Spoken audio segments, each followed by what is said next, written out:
Hello everyone, कैसे हैं आप सब। आई होप आप सब बहुत अच्छे होंगे। और जैसा कि हम सबको पता है कि यूपीएसआई की वैकेंसीज आ चुकी हैं और फॉर्म भरना शुरू भी हो गए हैं। तो इस वीडियो में मैं आपको कंप्लीट यूपीएसआई की वैकेंसीज के बारे में बताने वाली हूं। तो बात करते हैं यूपीएसआई वैकेंसी 2025, जिसमें कुल पद हैं आपके 4543।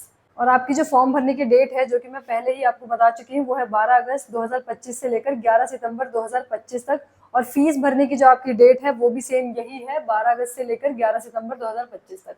और आपकी जो 4543 वैकेंसीज हैं, इसके अंदर आपकी जो सिविल पुलिस की वैकेंसी है मेल फीमेल दोनों के लिए, वो है 4242।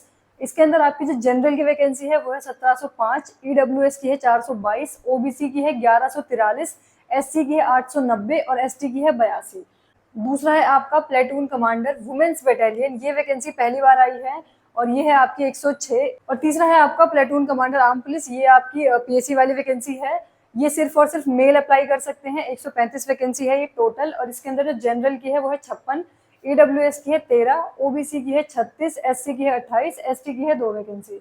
चौथा है आपका एसएसएफ। एसएसएफ क्या होता है? एसएसएफ जो यूपी में मेट्रो सिटीज हैं वहाँ इनकी पोस्टिंग होती है, मेट्रो स्टेशन पे होती है इनकी पोस्टिंग। और ये भी सिर्फ और सिर्फ मेल अप्लाई कर सकते हैं। ये टोटल 60 वैकेंसीज हैं। यूआर की है 25, ईडब्ल्यूएस की है 6, ओबीसी की है 16, एससी की है 12 और एसटी की है 1। जो बच्चे जिन्हें आगे भी तैयारी करनी है यूपीएसआई में सिलेक्शन लेने के बाद भी, वो एसएसएफ वाली वैकेंसी को पहले भर सकते हैं प्रेफरेंस फॉर्म में, क्योंकि ये आपकी 8 घंटे की फिक्स ड्यूटी है, इसमें आपको पढ़ने का टाइम मिल जाता है। सिविल पुलिस में अगर आप सेलेक्ट हो जाते हैं तो मुश्किल ही आपको पढ़ने का टाइम मिलेगा, लेकिन अगर आप एसएसएफ चूज करते हैं तो यहाँ आपको पढ़ने का टाइम मिल जाएगा। अब बात करते हैं एज की। जैसा कि हमें पता है इस बार हमें एज रिलैक्सेशन मिला हुआ है 3 साल का। तो जनरल की एज पहले जो 21 से 28 साल होती थी, अब वो 21 से 31 साल है। और आपका एससी एसटी ओबीसी, जिसमें पहले 5 साल का रिलैक्सेशन होता था, उसमें आप 3 साल और बढ़ा लीजिए। और आपका जो एज काउंट होगा वो 1 जुलाई 2025 से होगा। क्वालिफिकेशन है इसकी ग्रेजुएशन। अगर आपने किसी भी फील्ड में ग्रेजुएशन करा है तो आप इसमें अप्लाई कर सकते हैं। अब बात करते हैं हाइट की। जनरल की जो हाइट है मेल की वो है 168 सेंटीमीटर, ओबीसी एससी की भी 168 सेंटीमीटर है। एसटी को इसमें छूट है। फीमेल की जो हाइट है वो है 152 सेंटीमीटर जनरल, ओबीसी एससी के लिए, और एसटी के लिए 147 सेंटीमीटर है। अब बात करते हैं चेस्ट की। ये सिर्फ और सिर्फ मेल के लिए है। ये 79 सेंटीमीटर से 84 सेंटीमीटर जनरल, ओबीसी एससी के लिए।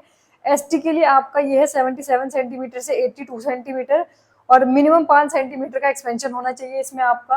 अब बात करते हैं फीस की। तो जनरल, ईडब्ल्यूएस, ओबीसी की 500 रुपये फीस है और एससी एसटी की 400 रुपये है। अदर स्टेट वालों को क्वेश्चन रहता है कि मैम क्या मैं इस वैकेंसी में अप्लाई कर सकता हूँ या कर सकती हूँ? तो बिल्कुल अप्लाई कर सकते हैं आप। मेरा भी जो डोमिसाइल है वो दिल्ली का डोमिसाइल है, तो मैं भी अदर स्टेट में ही काउंट हुई हूँ। तो अदर स्टेट वाले बिल्कुल इस फॉर्म को अप्लाई कर सकते हैं। अब बात करते हैं फिजिकल की। तो फिजिकल जो है आपका वो 4.8 किलोमीटर 28 मिनट में है मेल के लिए।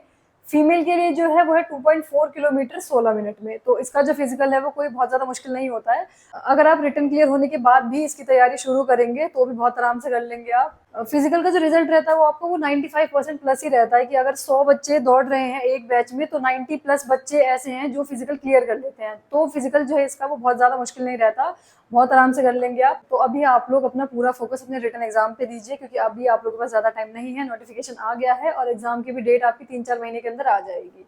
और एक और चेंज है इसके अंदर, इससे पहले जो यूपीएसआई के पेपर हुए थे वो ऑनलाइन हुए थे। इस बार आपका जो है वो ऑफलाइन एग्जाम लिया जाएगा, ओएमआर बेस्ड होगा ये। तो अब बात करते हैं सिलेक्शन प्रोसेस की। सबसे पहले आपका रिटर्न एग्जाम होता है, उसके बाद आपका डीवीपीएसटी होता है, डॉक्यूमेंट वेरिफिकेशन। उसके बाद आपका फिजिकल होता है, उसके बाद आपकी फाइनल मेरिट आती है, और मेरिट आने के बाद आपका मेडिकल होता है, और मेडिकल एग्जाम के बाद आपका पुलिस वेरिफिकेशन होता है। तो ये कंप्लीट आपका सिलेक्शन प्रोसेस है। अब इसमें आपका रिटर्न एग्जाम का भी कंप्लीट डिटेल दिया हुआ है कि हिंदी के आपके 40 क्वेश्चन, मूल विधि, पॉलिटी, जीएस के 40 क्वेश्चन, मैथ्स के 40 क्वेश्चन और रीजनिंग के 40 क्वेश्चन।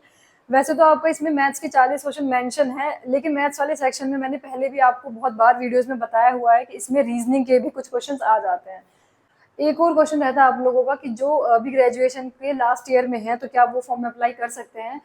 तो आपका जो ये नोटिफिकेशन है तो उसमें साफ साफ मेंशन है कि जिसकी ग्रेजुएशन कंप्लीट हो चुकी है सिर्फ वही इस फॉर्म को अप्लाई कर सकते हैं। अपीयरिंग स्टूडेंट्स फॉर्म अप्लाई नहीं कर सकते हैं।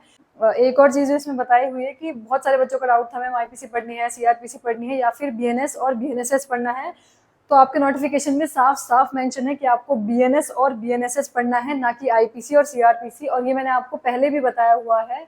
तो मैंने इस वीडियो में आपको कंप्लीट डिटेल शेयर कर दी है, जितना आपको जानना ज़रूरी है उतना मैंने बता दिया है।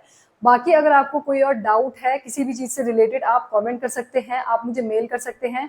बाकी आप लोगों के पास बहुत कम टाइम है, तो आप अपनी तैयारी में लगे रहिए और बहुत सही डायरेक्शन में तैयारी करिए, प्रीवियस ईयर क्वेश्चंस लगाते रहिए। तो जितना भी टाइम आपके पास बचा है उसको बहुत अच्छे से यूटिलाइज करिए। Thank you.